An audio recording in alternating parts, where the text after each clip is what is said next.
Hello, Scorpio. This is going to be your weekly tarot and oracle forecast. If it's meant for you, it's meant for you.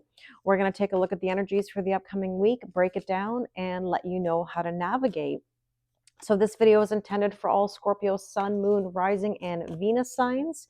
If you'd like to check out your other astrological placements, please check out my other videos. I guess I should mention that this could also be for a cross watcher. Maybe you are someone who is in love with a Scorpio or dealing with a Scorpio. So we're going to try to give you all the best information we can. Now, you might notice that this week the format is a little bit different. It's not me in front of the camera. I have to show you the bigger picture. I have to. I have 5 decks ready to go. We're 5 decks deep. We're going to be looking at different angles of what's coming up for you this week because we have a full moon lunar eclipse in Virgo. We also have Mercury retrograde on the 15th, one day later. Now, very interesting, we are going to be doing a full moon Zoom on March 14th. This will be a 2-hour general collective reading, looking at the energies, and then people who attend will receive a mini moon reading that is sent by the next new moon. This is the time to check out these energies because they're intense. So let's take a look at some overall themes. Ooh, I feel like I'm going to drop all these cards. Maybe there's a lot to share with you. We're going to check out the overall themes and messages, and we have here focus on your health, wellness, active, radiant, and nourishment. I love that. So maybe in the next little while, you're thinking about a health journey. Let's take a look at what else. And we have beauty. Now, beauty is not just physical, right? Obviously, beauty is about the internal, how you feel about yourself, appreciating the beauty of the world even though I know things are difficult in the world. I know, but there's still beauty here, right? So let's see, what else do you need to know about this week? A call to transformation, metamorphosis, and the in-between. You might be feeling a little bit in between right now with everything.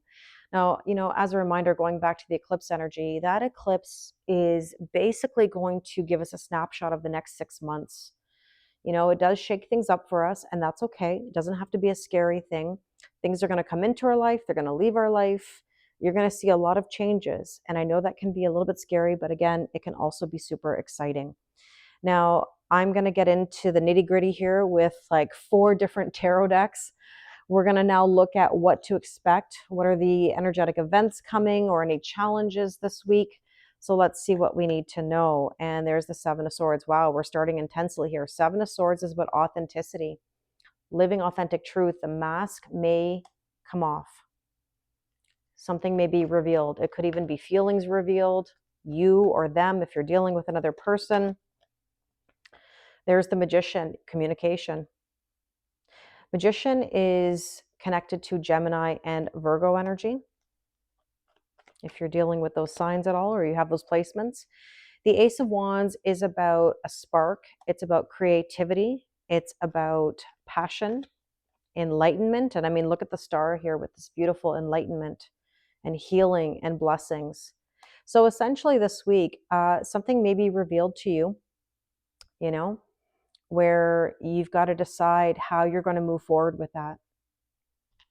It's all about healing, right? So let's take a look at what's unfolding. These are the opportunities or the obstacles that you may encounter. So let's see. And we have here the 7 of Pentacles. I saw this earlier, and if I'm not mistaken, I saw that in I think it's the Gemini reading. I could very well be wrong. Please excuse me if I made a mistake, but there's something here about the seeds being planted, but they're not going to harvest overnight. This is the challenge.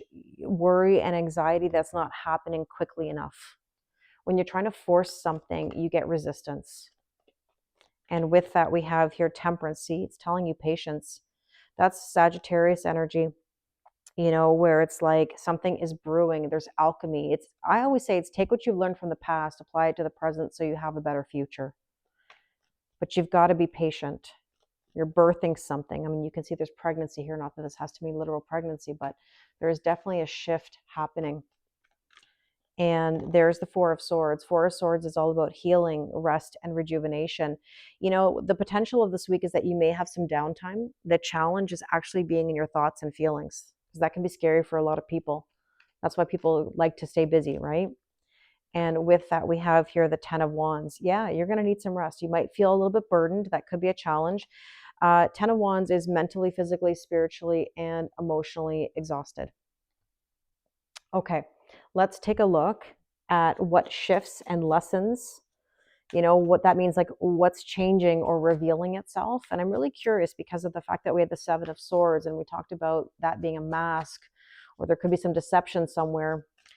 Let's see, the Knight of Wands, passion. Wow, passion in the pants. We like that.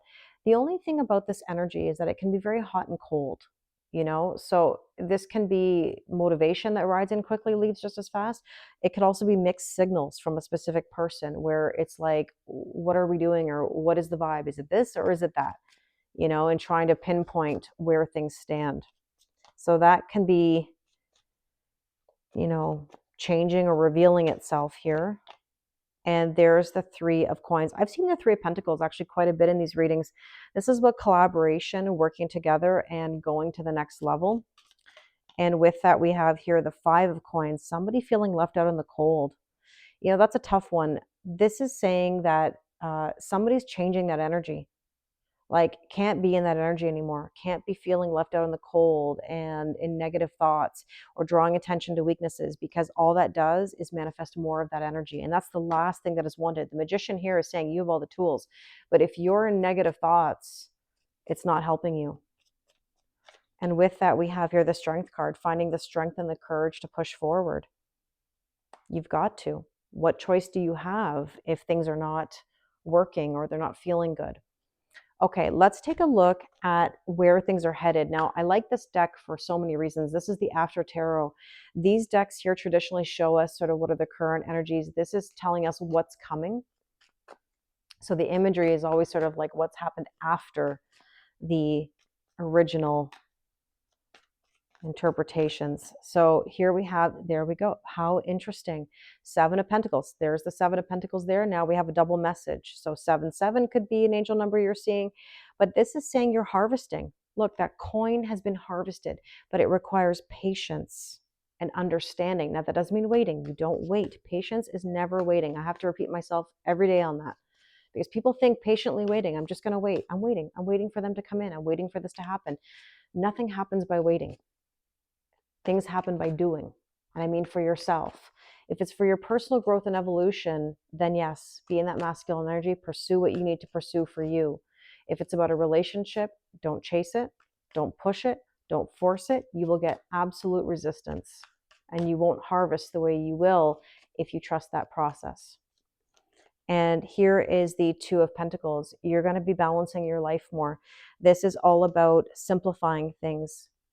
I always ask this question in relation to this card, like what's at the top of your priority list?